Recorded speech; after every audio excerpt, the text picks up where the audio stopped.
It is Sunday, December 16th. This is Raj Giri with the Wrestling Podcast, joined as always by Mr. Matt Morgan. Matt, how are you doing tonight? Obi-Wan Morgan tonight here with the hoodie on. Yeah, I know, you're looking very wise. Yeah. So tonight we had TLC. Real quick, Matt, your overall thoughts of the event? I loved it. I honestly did. I thought I liked it a lot. I really liked the girl stuff tonight. I really did. I agree. I thought the girl stuff stole the show. I thought the main event was everything and more. I thought Rousey and Nia was the second best match on the show. Yes. They made the show. I thought it almost was a thumbs down if it weren't for those two matches, and it's a big thumbs up. I agree. Well, I'm surprised I'm saying this. We always, find something to disagree on usually, but no, it's because we both have so much passion, right, as fans. Right. But dude, no question, the girls turned this show around.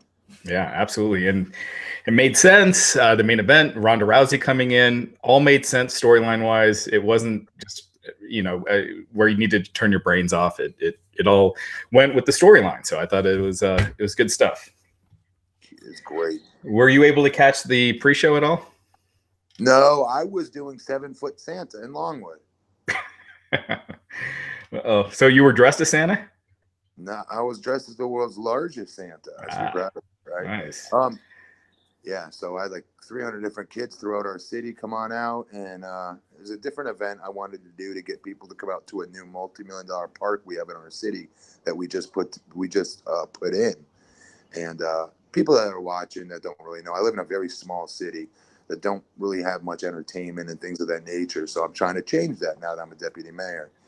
And so to get people to come out to the park from different cities, I put together the 7-foot Santa idea, and it was packed. It was pretty cool. So really fun event. I got back late. I got back literally with 10 minutes before the pay-per-view started. So long day, but fun day, and capped off with a great TLC. Yeah, definitely. And Mr. Glenn Rubenstein couldn't join us tonight, but he will be back tomorrow. So the kickoff show started with Cedric Alexander versus Buddy Murphy for the Cruiserweight title. He's jacked. This match, they worked really well, but as you know, 205 Live fans didn't really care all that much. It's a good match, though, didn't you think? It was good. Again, a good match with no heat. Right. I was just going to say the same thing. Words out of my mouth, dude. There's the fans, when they're not into it, it does subtract so many points from it, right? And it sucks because that match itself, the psychology, the athleticism, it all was impressive to me. Yeah, so this was on the kickoff, so I guess you did see that. Oh, I did see it. Yeah. So, so the finish saw Buddy Murphy knocking Cedric Alexander down with a running knee, hitting Murphy's Law in the middle of the ring to get the pin to retain the title. So, again, good match, but fans just do not care about 205 Live. It's a dead brand, and it is. And it's gotten worse since it's moved to Tuesday. I feel like there's even less buzz, if that's possible. So the next match, you had Elias versus Bobby Lashley. Now, when they announced it last week, they said that whoever got the guitar on the pole first could use the guitar as a weapon, but it was basically changed to just a ladder match. So whoever got the guitar won.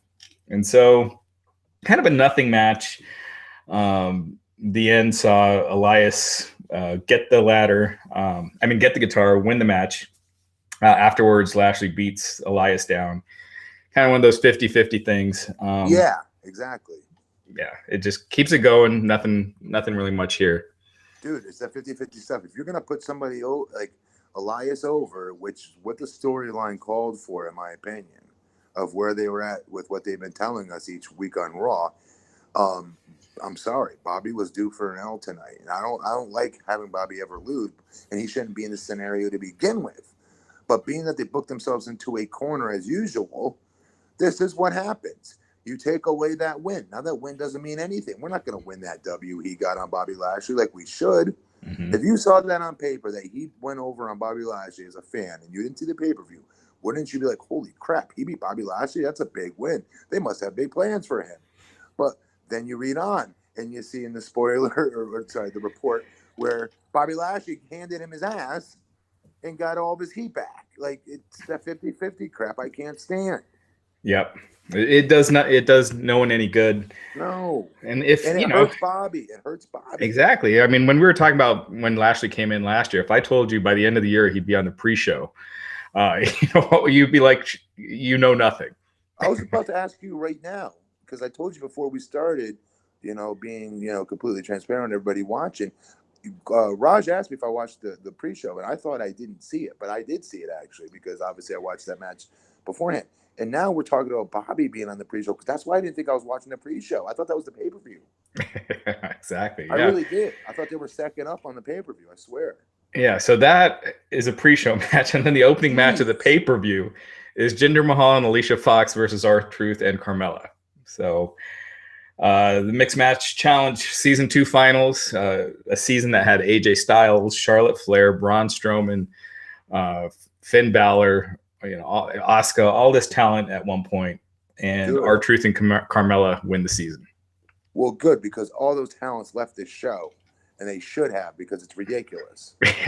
Yeah, some of it was due to injury, but yeah, it was. I mean, this season was just a mess.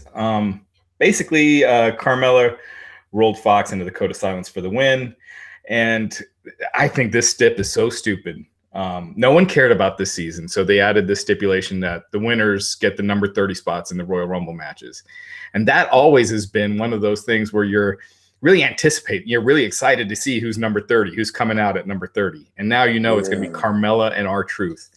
Good point. Yeah, it just kind of kills that.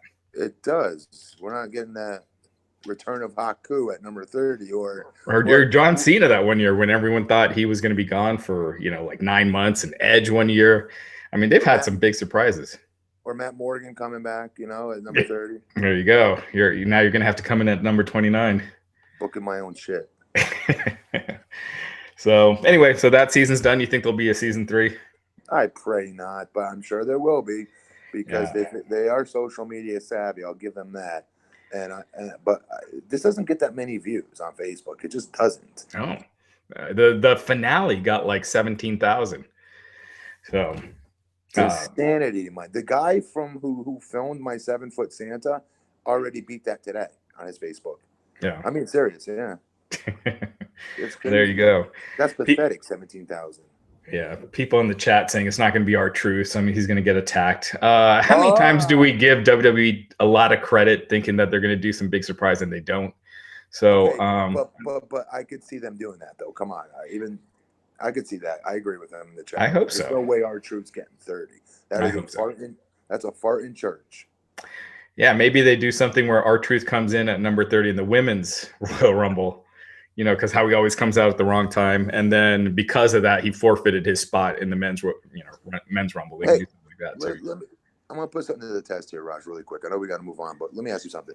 Mm-hmm. Can you tell me the number 30 entrance in the Royal Rumble? I want to ask the chat room this.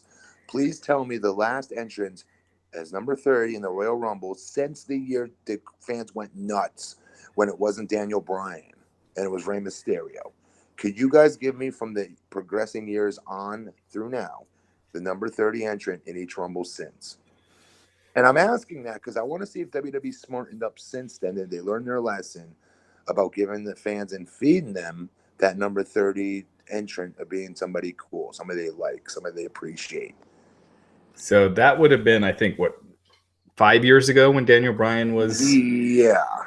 Not number 30. So if someone in the chat, if you guys can find that, we'll because that will be our answer on if they decide to jump R-Truth or not, in my opinion. Yeah, people are all right. We'll wait till someone's got all 5. But thanks, Raj. Go ahead. Yeah. So next we had the triple threat for the SmackDown Tag Team titles: New Day, Usos versus The Bar.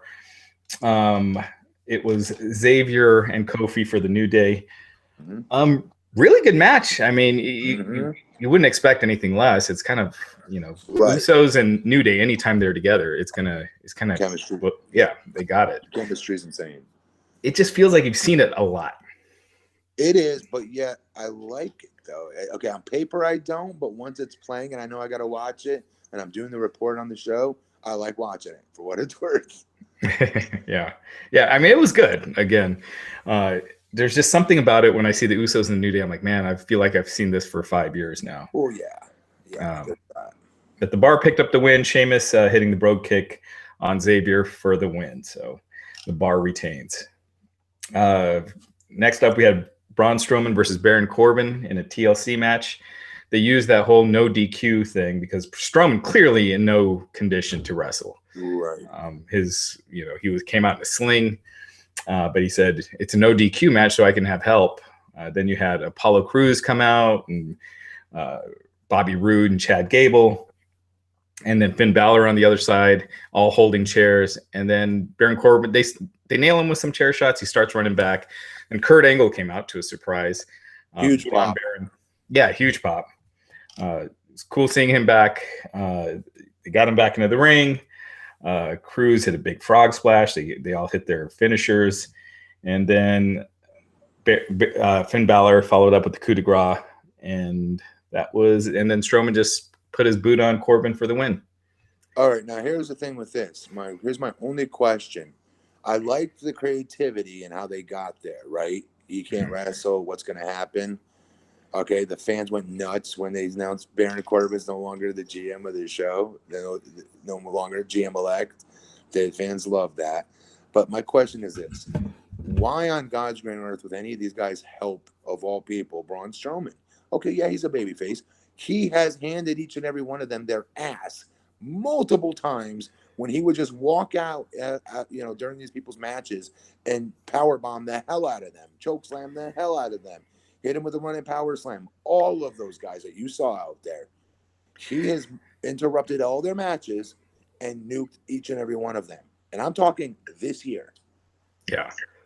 Yeah, I mean, Finn made a little sense because he'd been feuding with Corbin, but yeah. So the hatred for Corbin is so much, it's okay, you think? You feel? No, I mean, I personally thought this would have been a lot more effective if you just had Kurt Angle. It made the most sense storyline-wise. I feel like it would have been having everyone else kind of muddied the waters a little bit. If it was just Kurt Angle, I think the pop would have been huge. It would have been unexpected. You have him destroy Baron Corbin. I just think it would have been a lot more effective than everyone else. Yeah.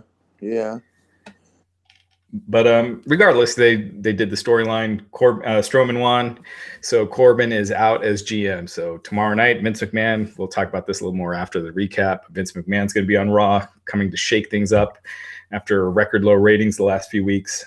So yeah, well, chances are we're going to get a new GM. You think it'll go back to Kurt Angle, or will they do something new? I don't know. With Vince coming, that scares me. I don't know. Yeah. I really don't know. If he's coming in there saying he's coming to shake things up, I don't see why it would be Kurt again then. Yeah, exactly. That's kind of how I feel. Next up, we had Natalya versus Ruby Riott in a tables match. I kind of felt like this match over-delivered. It was way better than I was expecting. It was. I was not looking forward to this match. Yeah. I was kind of like zoned out when it started, but by the end, I was really into it. Ruby Riott had her table with Jim the Anvil Neidhart's face on it. Mm-hmm. And then Natalya at the end had her own table with Ruby on it. Ruby had climbed to the top rope, tried to hurricanrana Natalya through a table, but Natalya blocked it. She powered up and put Riott through the table with the powerbomb to get the win. So Natalya wins that match. Yeah, good. I'm hoping a good bookend, right, to the end of this little mini, this, I guess you would call it a mid-card feud, right, for the women's division. Yeah. Good finish. This is where the story needed to go, and I'm glad they capped it off. I'm hoping they capped it off, and she moves on. Yeah, absolutely. She being that. Yeah, and they did something backstage with Natalya and Ronda Rousey, and Charlie Caruso went up and kind of like was only interested in interviewing Ronda, and Natalya walked away. So maybe that's a little seed. Yeah, I thought that's why I took it. Yeah.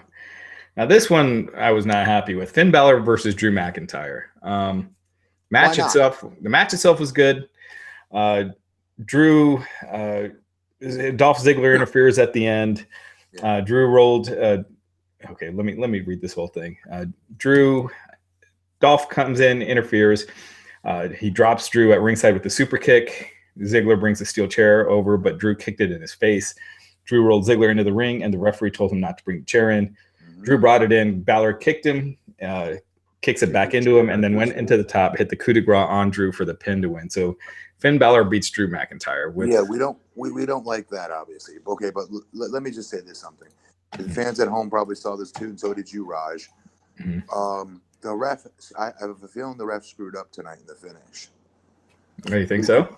Yeah, because Drew tried to slide the chair at the last second under his back, so he would have eaten the coup de grace on top of a steel chair, which would have added a little bit more oomph to him being pinned. I guess you could say it's him being protected a little bit more, right? And that's 2 chair shots plus interference from Dolph, in order to beat him. That's if you're going to beat him, that's somewhat acceptable, I suppose, right? So, but then the referee took the chair and threw it out of the ring, and Cole, right on cue, was going to call that was the finish. Coup de grace on the steel chair. Oh no! Referee takes it out of there at the last second. It didn't look right. Yeah. My problem was more with Drew losing. He shouldn't be losing at all. He shouldn't be losing. It's the whole thing we always talk about. I know some people are going to be like, well, they protected him because Dolph interfered. It doesn't matter. If the Undertaker, you're building him up, you don't have him lose to Tito Santana, even if the Ultimate Warrior, you still, it stalls the momentum. It doesn't help them keep going. It doesn't. And people are like, oh, it's okay that he could sit neutral for a week if it helps get somebody else over. I'm like, no, it does not help, actually. And here's the thing. The Undertaker example versus Tito is a great one. But here's the thing. We should never see any context with that man's shoulders pinned for 3 seconds. Absolutely. I don't care if someone brings a gun, somebody stabs him. I don't care what it is. He should never be on the mat for 3 seconds with another person's body on top of him. We should never see that scene. I don't care what the context is. We should not be seeing that yet. Yeah. And to go back to that Undertaker example, like when he came in, he was this monster. You can't picture someone beating him. As soon as someone beats him, now you can picture it, even if it's a fluke. And so, Drew, you had him months and months and months being undefeated, and and the 2 guys you have beat him are Dolph Ziggler and Finn. No disrespect to those guys, it's just how they've been booked. But they don't have big plans for Dolph or Finn, so you're giving them a win over a guy that you're building that's clearly a guy that could be the top heel in the company. He's one big feud away from being the top heel, and you're stalling his momentum. So I hated that. I agree with you. You easily be the top heel in that company, easily. Yeah. And you're right. There's just no context in which we should see that. We just shouldn't. You can see him sell. That's fine. You can see him almost beat, but we should never see him pinned or tapping out. I don't even want to see him in a count-out loss yet. Yeah, exactly. Mike Ravelada, good friend of the site, he has the number 30 entrance for the Royal Rumbles. It was that year, 2014, it was Rey Mysterio. Year after that was Dolph Ziggler. Then it was Triple H. Then it was Roman Reigns. And then it was Dolph Ziggler again. So there you go. So, 3 of those are pretty big names. Dolph Ziggler twice. So, again, now R-Truth. Right. You know what I'm saying? Exactly. I think R-Truth does get jumped. I think he does. Yeah. I hope they do something, because otherwise. Raj, they don't care enough about that stupid Facebook show to say, well, what's the whole point of winning the season if they're just going to be taken out? No one's going to care. Right. Like, people, we can't compromise the season of Mixed Match Challenge. Right. Right. Yeah. So after that, we went to Randy Orton. Really quick. Thank you, Mike Rabella, for looking that up. Seriously, thank you. Yeah, that's awesome. Thanks, Mike. Up next, we had Randy Orton versus Rey Mysterio. A little trivia note: Rey Mysterio pinned Randy Orton at WrestleMania 22 in a triple threat match that also had Kurt Angle, who was the champ at the time, to win his first world title. Yep. So here we are, 13 years later almost, and singles match, and it was a really good match. Yeah, it was surprising. I was not looking forward to this match at all. Same here. This feud, for whatever reason, just hasn't connected, and I think we've seen it, Raj. Exactly. I was with WWE at the time. That's how long ago it was. Right. Okay? Like, I could have sworn I've seen these guys wrestle on house shows and stuff like that when I was there. Yeah. And part of the Ray, they've quickly turned into just another guy. He just came back a couple months ago, and he's already just in the mix. Yeah. It's a problem the company has with not keeping people special. feel like they turned Ray into just another guy really quick. Which is insane. He's got a mask. You know what I mean? He looks completely different than anybody else. Yeah. He's got a great underdog story. You know, he's going to be the first ballot Hall of Famer, for sure. Yeah. I don't know what else you could say about the guy. You know, he's tremendous. He's a humongous star for them, and they've managed to find a way to do that. But should we be surprised? We saw it with Bobby. Yeah. No, we should not be surprised at all. You saw Daniel Bryan, you know, when he came back after years and years, and they did the impossible. They did the impossible. Yeah, exactly. So anyway, the end of the match saw Rey Mysterio pin Randy Orton with the surprise 3 count for the win. So Rey getting the win. Yeah, it's a great match actually, but man. Yeah. Up next, Nia Jax versus Ronda Rousey for the Raw Women's Championship. Now this I was excited for. And this way over delivered. I thought this was the best match in Nia Jax's career. Ronda Rousey did this, flying crossbody on the outside of the ring. I remember Shawn Michaels doing that at like WrestleMania 11 back in the day, and I think that was the first time I saw it, like on a WWF pay-per-view. And I was like, differently is what it was, Raj. That's why it stuck out. So I thought the same thing, and I rewound it, and watched it again. She went full tilt on that, where a lot of guys, when they do the crossbody, they make the person catch them fully, and then they crumble. This was like a shoot crossbody, and just like Shawn used to hit his, it was identical. Yeah, that's what it reminded me of, and it didn't look awkward. It looked great. No, she's so oh my god, she's so athletic. Yeah. So, I mean, I thought she looked absolutely fantastic in this match. The finish, Nia Jax was going for the big right hand. Rousey climbed on Jax, brought her down into the armbar. Jax was resisting, but Rousey turned to Snuka, Tamina at ringside, and then tightened the armbar on Jax, and Jax tapped. So, Ronda with the win. Looked fantastic. Yeah, and with a little bit more storytelling, obviously, in that last final moment. Oh, yeah. That crowd was hot. Kissing her hand, kissing her fist, the face breaker's fist, right before making her tap out and put it in the cross arm breaker. But, Raj, really quick, I'm sure you were going to say this, but like the dopest part of those parts of those match were her step-ups. Step-up forearms. Everything was like a step-up enziguri. So that's Ronda. I mean, I'm sorry, that's not Ronda. That's Nia being able to hold her and be able to be, strong enough to hold something like that. One of the things, though, Nia still continue. She needs to work on her selling. And when I mean selling, I don't mean like bump and feeding selling or overselling. She's got to work on that registering like Yokozuna used to do. When you would punch Yokozuna, he would do this, whoa, like he was going to fall over and fall backwards. And right. In a second, he wouldn't. He'd stand up and take a step forward. He did it better than anybody. In fact, I would argue the next best person doing that as a big man was Eki. Umaga? Umaga, thank you. Yeah. Umaga was tremendous at it. And it's the art of the big man sell. And Nia needs to learn to do that because maybe because I'm a wrestler and I'm watching it, it's different for me. I don't know. But when I was watching it, it took me out of the match a few times, her hokey selling at times. Mm-hmm. It's just a register she needs to do, not a big sell, just a little bit of registering. But again, I'm nitpicking here because this match was honestly my second favorite match of the night for sure. Yeah, I thought the match was fantastic. I thought Ronda looked great, and this comes down to the whole thing. Did you watch that ESPN 30 for 30 on Buster Douglas and Mike Tyson? No, when was that just out? Yeah, you got to see it. I gotta watch it. Awesome. But you have Tyson, this unbeatable, dominant force that's just destroying everybody, and then finally you get this underdog that comes and beats him, right?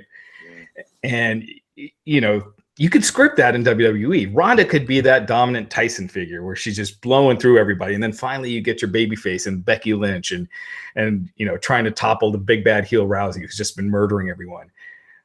So when she's having these competitive matches with everyone, they're good, but you're taking away from that Tyson-esque aura of her. Right. And that's true. And it's going to be gone. But I will say this. I've been very entertained with her last 3 matches, though. Yeah, I just think from a story point of view, she's kind of become just another female wrestler as opposed to something super special. You know what I mean? You're right. You're right in that regard. You are. But like that ship sailed, Yeah. in my opinion, versus the Bellas. Yeah. Yeah. That I mean, they could still bring it back and say like just Ronda's getting better and like now she's, accustomed to the ring and now she's getting more and more dominant. Yeah, but it's like what you said earlier about Drew. Once that genie's out of the bottle, you can't put it back. Yeah. And we've seen her now sell way too many times to now all of a sudden make her this dominant robot who doesn't bump, doesn't do anything, just eats through people. Yeah. I don't like when they can't do that. I won't buy it. Yeah. You got to come out the gates acting like that and working like that. And they screwed up their opportunity to do that. Now, I would argue Brock is that Mike Tyson. Yeah. And Braun or anybody else that beats him for that Universal title will be that Buster Douglas. Yeah. And yeah, I agree. And they've done a good job with Brock. Someone in the chat is saying dominant is boring. It works though. Ronda was winning these 1-round matches in UFC, and they got bigger and bigger each time. Tyson was destroying everyone in a minute. And everyone was buying it. Bro, I paid and I thought I got my money's worth every time she'd win in 20 seconds, a minute. I was okay with that. Yep. And same thing. Again, Goldberg is another example. So anyway. Next up, AJ Styles versus Daniel Bryan for the WWE Championship. This was, really well wrestled. It was a good match, but the crowd just wasn't into it. I wonder why. I don't understand why, because this match, too, I was looking forward to this match more than any of the match. No, I was looking for the women's championship match the most. But AJ's match second, for sure, I was looking forward to the most, second most. So what do you think it was? I think part of it might have been the story. You're kind of pushing it as this grudge match, and they're wrestling a very scientific style. I don't know. It just didn't click. I don't know if the personalities are right, or I don't know. Yeah. Something. It just didn't click. Oh, geez. That's not me. That's my wife. Must have opened the door and had already had the home alarm set. So anyway, at the end of the match saw AJ calling for the phenomenal forearm, but he ran into the referee as Daniel Bryan went under. They traded some attempts, and Daniel Bryan got a roll-up win to get the pin and retain the championship. So Daniel Bryan wins here and retains. And what's that? It's isn't he chasing? I thought AJ might chase the title. For Mania. What do you think? I don't think so. This was pretty clean. It almost felt like they're ending it. There was no dispute, no like doing something to build for a rematch. Who else is there then? What am I missing? Who am I forgetting? Daniel Bryan, and I don't know. They would not overshoot AJ for Miz. I know that's a great angle, but still. I think it's going to be Miz and Shane. If that's what they feel like they're doing. So I don't know. But Daniel Bryan, if he's a champion, who's the challenger? Mania. Unless, maybe they do have Daniel lose it to AJ and then they go with AJ and someone. I don't know. Yeah, there's no like natural where you could usually see the Mania feuds coming up months ahead of time. There's no natural progression right now. Is Joe in there somehow, maybe? Joe's like in this feud with Jeff Hardy. So, yeah. They kind of buried Joe to where I can't see them putting him in a world title match at WrestleMania. Which I'm surprised at. Vince usually when TNA or former WCW guys or whomever that made their name somewhere else and they come to WWE, they usually have that one storyline where Vince finally wakes up and goes, "Oh, now we made this person a star." He has his aha moment, right? Yeah. And luckily for AJ Styles, it was that very first Royal Rumble, his debut. He's one of the few who's been able to wow Vince right from the gate. But Joe, I would have thought for sure, because I know Vince, he would have totally been into Joe's whole thing with AJ, acting like, crazy Joe, badass Joe, scary Joe, talking smack about AJ's family Joe, like the devious, deep down personal Joe. Like, for sure, I thought that would be Vince's bag. And you're like, wow, this guy's good. Okay. This guy could be a headline heel.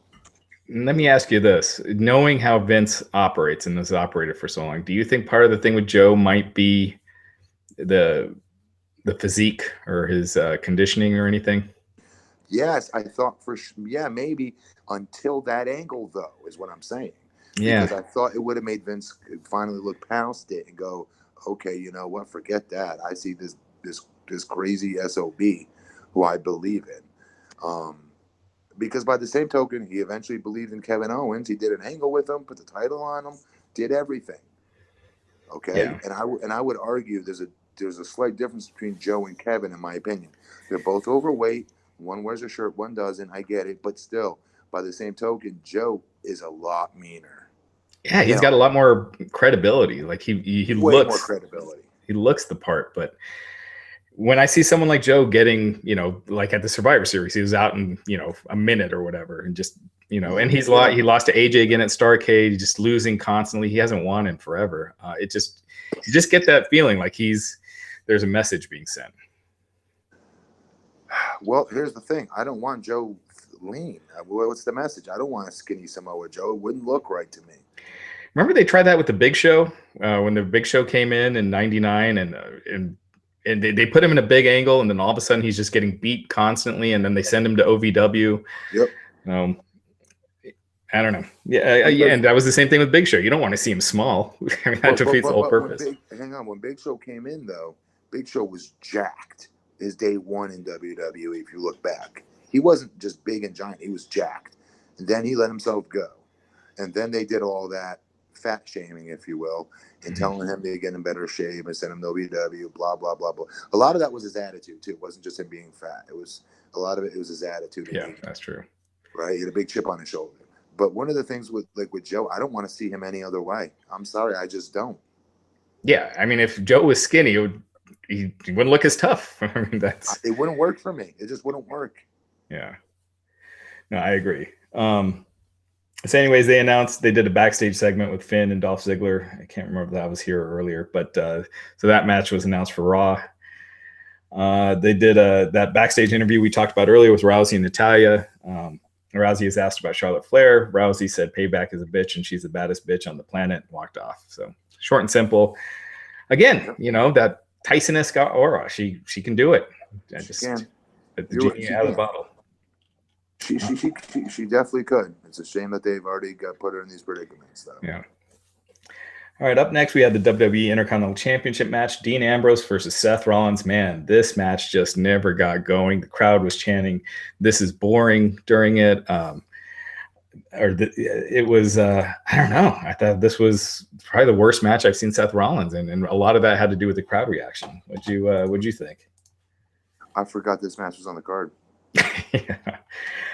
So we've discussed this before. Like, this storyline just kind of sucked. They did it the night that Roman Reigns announced that he had leukemia. Big angle, ton of heat. Never really explained why. So if you're explaining the story to your friend, you're like, yeah, they're friends forever, and then the one guy turned on the other guy and they ask you why, and you're just kind of like, I don't really know. That's not a good story. We don't know. I know. I hate this because, Raj, anybody that does a podcast, anybody that does a wrestling review show, it always seems like they're bearing writers and that they know more than the writers and yada, yada, yada. But I'm sorry. At the end of the day, the writers got to take some heat, because this is ridiculous that you had that on fire with him turning in a tag championship win. Yeah. And this is where we are. We still don't know why. Please don't tell me, well, you got to keep watching. No. You asked for my $9.99. You asked for me to order WWE Network to watch the pay-per-view where I'm supposed to see resolution and storyline progression. I didn't see any storyline progression. I don't know why he did what he did. I don't trust them. And this is why we don't trust them. Another example. And I hate saying that because it makes it sound like we bag on them. And that's not the case. It's not what we're doing. We're talking as fans. It's just simple storytelling. I mean, to your point, the best stories are the ones where you can easily tell someone else what's going on. And this, you can't. And so it's supposed to be this huge heated feud. And then they come out and they're doing rest holds and this long wrestling match. And there's just a big disconnect. And that tells you something right there. Because trust me, those two are so talented. that if they were told, here's the story, here's where you're going, here's why Dean did what he did, Seth, here's what you're going to be, here's what you should be thinking and what you should be acting like, yada yada yada. They would be doing rest holds and stuff like that. That's my point. They're not telling them, in my opinion, where they're going maybe past a month, I'm guessing, past this angle, which is a shame. I used to know 6 months in advance what I'd be doing. Yeah. Yeah, I don't know if you ever watch Bruce Pritchard's podcast or listen to it, but I listened to one where they're talking about WrestleMania 5 or Randy Savage versus Hogan, and it's just so well told, like that story.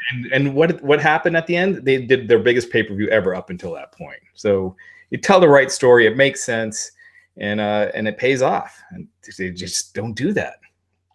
It wouldn't have been that hard to come up with an explanation for Ambrose and then just keep it heated. But anyway, we gave them a great one, I thought, but whatever. Yeah, exactly. So this match went on forever. The fans were just booing it. They didn't like it. I mean, if Seth Rollins is being groomed for Brock Lesnar for WrestleMania, this is not the way to get him hot. I agree with you. So anyway, Rollins at the end was going for a stomp. Ambrose grabbed him out of nowhere, hits Dirty Deeds, and covered him to get the clean pin. So Dean Ambrose wins the Intercontinental Championship, clean win. So maybe now I'm praying that maybe we now know. Maybe we'll find out. You know what I mean? I don't know. I don't get it. I'm surprised the boys. I can't speak for either one of those two guys. I don't know them personally, but I wonder, like, why are they not pushing them and saying, you know, we should be saying why Dean did what he did. Like, it's not going to kill the story. It's going to enhance it. Another thing I thought that really sucked with this match was the commentary, and Corey Graves asking Renee about Dean Ambrose, and it's just so awkward when they do that, and Renee not having, you know, any explanation or really able to offer anything. It's just like, just don't bring up that Renee's married to Dean Ambrose, because when you do, it just sucks. What I don't understand is why can't Renee just, like, she's married to him though, like, she should know. She should be his best friend. Yeah. So she should know. She should be telling us what happened. That would be, maybe wouldn't have as much luster to it, but maybe she should be the one that drops the ball as to what, drops the bomb on everybody as to he turned and why he did what he did. Yeah. I don't know, something, but don't play this dummy thing. Yeah, the I don't know stuff. It just doesn't work. Like saying, hey, he's told me in private, I can't talk about it. Just leave it at that, or don't bring it up at all. Just act like you're not married. Yeah, bring it up then. Yeah. The last match, a TLC triple threat match for the SmackDown Women's title. Asuka versus Charlotte Flair versus Becky Lynch. This was one of those. Sasha Banks and Charlotte Flair, they headlined that Hell in the Cell. Their match went on last on that pay-per-view. That was 2 years ago, I think. Yeah. But that wasn't necessarily the most anticipated match on the show. In this case, I thought this was truly the main event. It was.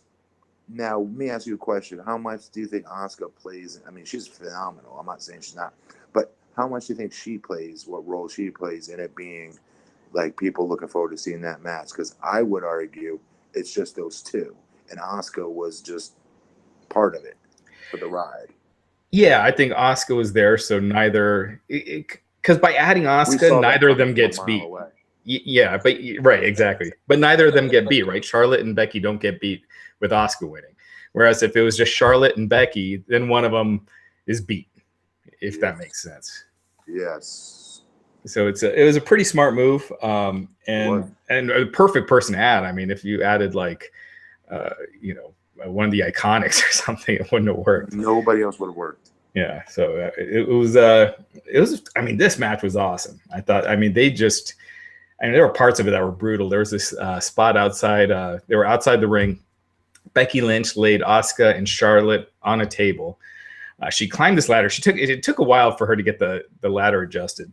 Then came off the top of the ladder onto the women. Asuka rolled off, and all her weight drops on Charlotte, like in her stomach, and the table doesn't break, so she gets a full brunt, and then the table breaks. And Charlotte reacted like she was in serious pain. They bleeped it, whatever she said, but man, that just looked brutal. Yeah, like when girls, because they're so much lighter, when they try to go through a table, they've got to hit it with everything they have, everything. And what does that mean? Does that mean you climb up and jump from higher? No, it means when you come down, you gotta not just fall off the ladder. You've got to come aggressively with all your body weight to make that thing break. It's tough. I've seen them not be able to snap just a normal little wimpy table. I think it was Nat and Beth Phoenix one year. Was the first time I saw that. And it's just harder because they don't weigh as much. Yeah. It's almost like you have to not reinforce the tables, but I guess what the opposite would that would be under-enforce the tables. Like, do the thing that all of us wrestling fans before, like, I got involved in the business and became a wrestler used to think that these tables were pre-cut. Right, like the steel chairs are aluminum. Yes, fake blood, that's ketchup pack. Right. Like this crazy stuff that we used to think as when we were little kids. Yeah, totally. Maybe do that for the table. Yeah. But man, it was a hell of a match. I mean, there was a point where, so if you watched SmackDown last Tuesday, it finished with Asuka just beating the hell out of Charlotte with kendo stick shots. So in this match, Charlotte just returned the favor and was just wailing away on Asuka with kendo stick shots. I mean, it's like, I like that because I was pissed they did that to Charlotte. Honestly, Asuka needed that steam, being the third party in the third person in this party. But by the same token, I loved crazy Charlotte by the end of the all women's pay-per-view, what she did to Ronda. That was a moment in time for me watching that. And so to see Asuka like just go bananas on her like that, I didn't like it. Yeah. But I see why they had to do it. So it was good to see Charlotte get her steam back on that. Yeah. How awkward would it be to be Asuka's boyfriend tomorrow, walking around with her, and she's got all these bruises all over? Everyone's just looking at him like, do I need to call the authorities? Those things are annoying. Kendo sticks are annoying. They sting like a bee. They sting. Yeah, that's one of those that a lot of people think, like they think the kendo sticks don't hurt that much, like they're gimmick. But yeah, I'm being honest. I would rather be punched in the stomach, punched in the back, punched in the mouth. I swear to you, than get hit with that annoying kendo stick. It's annoying. Yeah, you know what I mean. It's just an annoyance, that pain. It's like somebody slaps you as hard as they could right across your face. Yeah, it stings. I don't care who you are. It stings. Right. So that's sucked for Asuka, but so this was a really hard hitting match. One of the better TLC matches I've seen in a long time. The finish of the match saw Charlotte and Becky were fighting to get to the top of the ladder. All of a sudden, Ronda Rousey's music hits. She comes down, just pushes the ladder over. Or actually, I'm sorry, all three women are climbing. Ronda Rousey's music hits. Becky and Charlotte are on one ladder. Rousey comes, pushes the ladder over, tips it over, knocks them both down, and Asuka gets the win. I can't tell if it was a heel turn for Rousey because, he had Charlotte beat the hell out of Rousey at the Survivor Series. That looked like a heel turn, but she was, back to a baby face the next night. So it could be just one of those things where it's not a heel turn for Rousey, but, it's progressing that feud. But I thought it was great. It was great. And to some people, I guarantee that it was very unexpected that Asuka would win the title. Yeah. I thought it was gonna be Charlotte. So yeah, I thought Asuka either took the pin or they threw the wild card like they did when Daniel Bryan beat AJ for the title. Meaning, at the time they were more concerned about giving AJ another loss to Brock Lesnar, to the point where they were going to take the title off him and give it to Daniel Bryan. But then apparently WWE changed their plans and they beat AJ clean. So you tell me, I don't know. Yeah. So people pointing out Rousey's music actually didn't hit; she just came out. So, whatever. But yeah, so Becky had beat the crap out of Rousey in that SmackDown Invasion angle on Raw. Charlotte beat the crap out of Rousey at the Survivor Series, so it made total sense that Rousey would want to get her revenge. I'm sorry. I love our fans. They're the best. I love when they follow me over to my Up Live broadcast as well. When I'm done on this on Monday nights, they're the best. But why on God's green earth would you waste the finger strength to type that sentence? Ronda's music didn't play. Do you really? Nobody cares. Sorry. Continue. No. Oh, yeah. I had forgot to mention one backstage segment earlier where Becky approached Nia Jax. I was going to say this. Dude, this, my friends, everybody watching, that is a receipt of what you witnessed tonight. That was with WWE, because I was like, oh my God, they just beat Nia. And now they just jabroned her again. Well, of course, because of of the accident that happened in the ring. It was an accident, but by the same token, you still always have a receipt coming. It almost felt like that was their way to do it, and now you're not going to get a Becky versus Nia match. Like that was just their way to handle that, settling that issue. Yep. So yeah, so they Nia got punked twice, and Becky. So anyway, Asuka grabbed the championship, and huge pop. Becky was the most over. I'd argue she was the most over person on the show, but still a huge pop when Asuka won. I was surprised at that big pop. I was. Yeah, same here. So anyway, that was the show. Last pay-per-view of the year. Your thoughts? Well, again, the girls, because they got so much time in their matches, it made the pay-per-view. It changed for me, the vibe of the whole pay-per-view. Meaning, both matches for me, it felt like they had a lot of time to them. So because of that, it made me forget about all the crap in the beginning I didn't like. Yeah, I agree. So I was telling my wife tonight, I was like, tonight's pay-per-view is really good. And then when you were going over the show, I was like, oh shit, well that sucked. Well that sucked. Well that sucked. Well that sucked. Until we got to the girls' matches. So that's pretty powerful when you think about it, right? Yeah, totally. The guys have got to step up. Well, they're being given crap. I mean, we talked about Rollins and Ambrose. A lot of that, so much of that's the story. They are, but look, let's just go back in time for a second here. Go back to the promos between Charlotte and Becky. They're making the most of their time, as JR would say. They maximize their minutes early on TV, right? Meaning whenever they have open mics and they're cutting promos on each other, you feel their passion. You believe them when they talk, and that's what draws us in. Then they have these crazy hardcore matches where they beat up each other to a pulp. And they do all these cool things to one another. They keep raising that bar of women's wrestling to whole new heights every time they wrestle. That's what it feels like. Every time those two are in a match together, they raise the whole women's bar, which is saying something.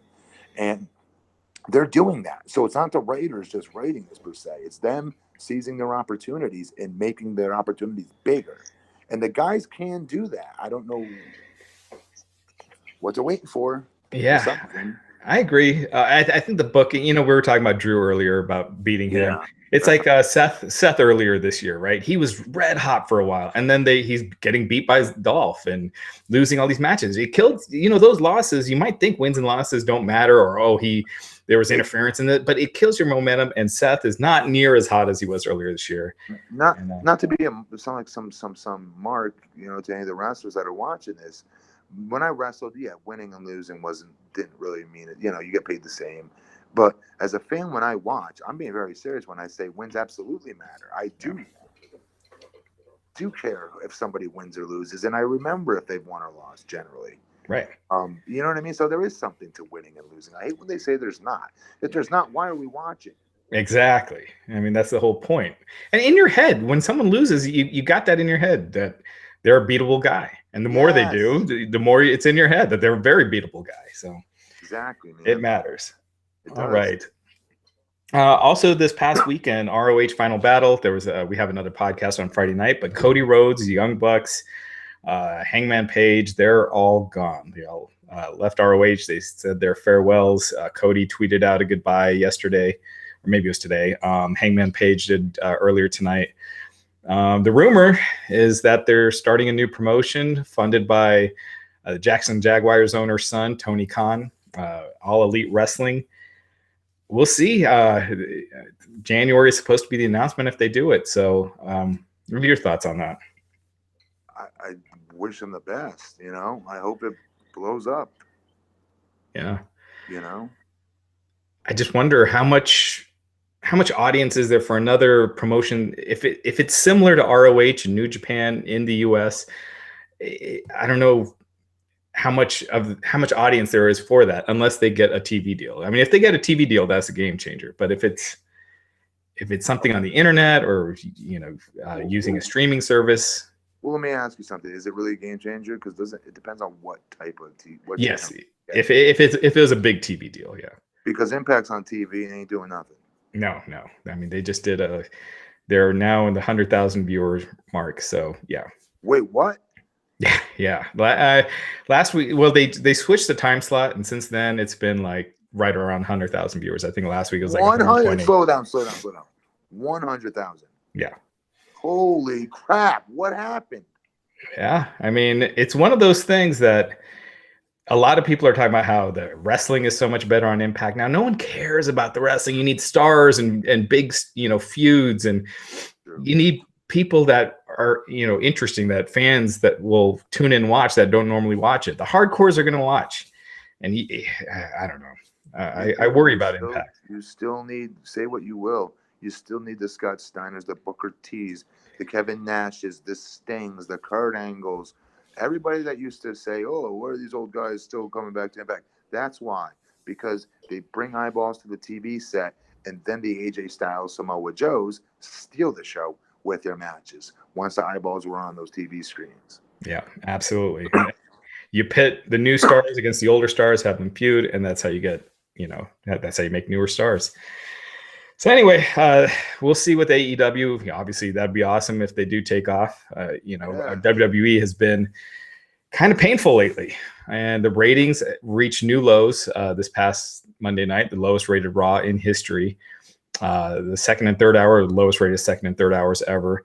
SmackDown, they're doing their lowest numbers. It wasn't the lowest number ever. That was the week before, but it almost tied it. So this past Tuesday, SmackDown was the third lowest, but one of those episodes was on election night, so that one doesn't really count as much. Thing, Raj, other than sports like baseball, basketball, and football, okay, I don't have a need for TV. I don't watch regular TV ever. I mean, ever. Right. I'm always on my Fire Stick. That's all we watch.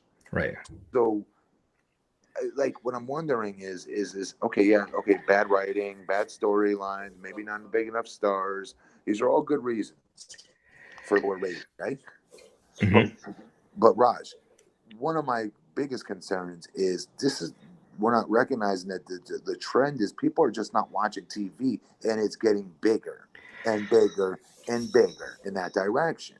Yeah, well, then how does wrestling survive if that's the case? Because the one thing that wrestling is getting these big TV deals because they're treating it like sport, in the sense that they're treating it like they have a fan base that won't go away, that's going to sit through it live and not DVR it. I mean, that's why they're getting these big money deals. They're calling it DVR-proof entertainment. Now, that's not necessarily the case. More and more people are DVRing it, and fewer and fewer people are watching it. Right. And that's a problem. That's the trend, I think, is overall.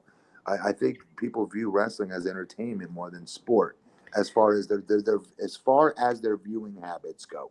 Meaning, I'm not going to watch Game of Thrones live on HBO. I wait for that bitch to come out a couple hours later at 12 a.m. or 1 a.m. and I'll watch it later on stream version. You know what I mean? That's just what I do. Nothing for me is destination TV. So wrestling, it fits in that category, in my opinion, for entertainment. And it's not like a sports game, because with sports, what happens is if you don't watch it live, because it is destination TV, your friends are going to spoil it for you. You're going to go on Twitter, you're going to find out the results. Your neighbor's going to screw it up for you. You're going to find out the Saints won or whatever. And you have to watch it live. That's the difference. Yeah. Well, back in the day, you felt like you had to watch wrestling live. It felt unpredictable. It was exciting. Now it's so mundane and formulaic. I just wondered if we've gotten so far away as a culture in general, like from destination TV, where we were distracted by so many things. I mean, just YouTube alone distracts the hell out of me. Yeah. For hours, I'll just go off on these tangents where I just keep going to the next one, to the next one, to the next link, to the next link, and I'll look up and it'll be an hour and a half later. I'm like, oh shoot, I'm late for work or whatever. Yeah. You know what I mean? It's just crazy. There's too much stuff out there to watch right at our hands. Yeah. And it's just not, and not with that, and also what the product is. I feel like the product is the most boring that it's ever been since I've been watching. It sucked for a while there in like 94, 95, or like 93, 94, when you had Duke the Dumpster Drosy and, that kind of stuff. But it was only 1 hour. It was easy to, get through it. Now it's, 5 hours a week. If they had that happen now, let me tell you that I don't think they would be around. I'm dead serious. If back in those days, think about it, Raj, they have all these different shows, all these streaming services, all these over the top gimmicks, and different ways to watch entertainment now. Back then, I don't know if they recovered. Yeah. Yeah, before the Monday Night Wars. I mean, if Yeah. they have hung on until that period hit? I don't know. I mean, these TV deals are really, I mean, they're making WWE more money than ever. But, you know, people bring up, oh, now people are watching on YouTube and everything. Well, YouTube's not paying WWE $500 million. So if they don't perform on Fox, and they don't need to do giant numbers, but they're expecting, the word was that they were expecting over 3 million viewers a week. Now they're doing under 2 million the last 2 weeks for SmackDown. So they need to raise that over a million a week on a Friday night. So, how does it work nowadays? Because I used to argue Friday nights were terrible because they are terrible. People go out on the weekends. People go out on Friday nights. Yeah, so I think the argument is that wrestling fans are more loyal, so that they will stick around for a show on a Friday night. And I mean, SmackDown's been on a Friday before, and we know that's not necessarily the case. That's true. So, anyway, that about does it. Matt, did you have anything you wanted to plug? No, you're a fast typer. Was that you typing? Yeah, my computer just froze up. Very fast. No, nothing. I want to thank everybody for tuning in and watching again. You guys are the best fans. Even those of you that complained that Ronda Rousey's music didn't play. But I still love you guys very much. Absolutely. And we'll be back tomorrow night. Myself, Mr. Matt Morgan, and Glenn Rubenstein will be back. So make sure to join us tomorrow for the Wrestling Inc. podcast. Take care. Bye, guys.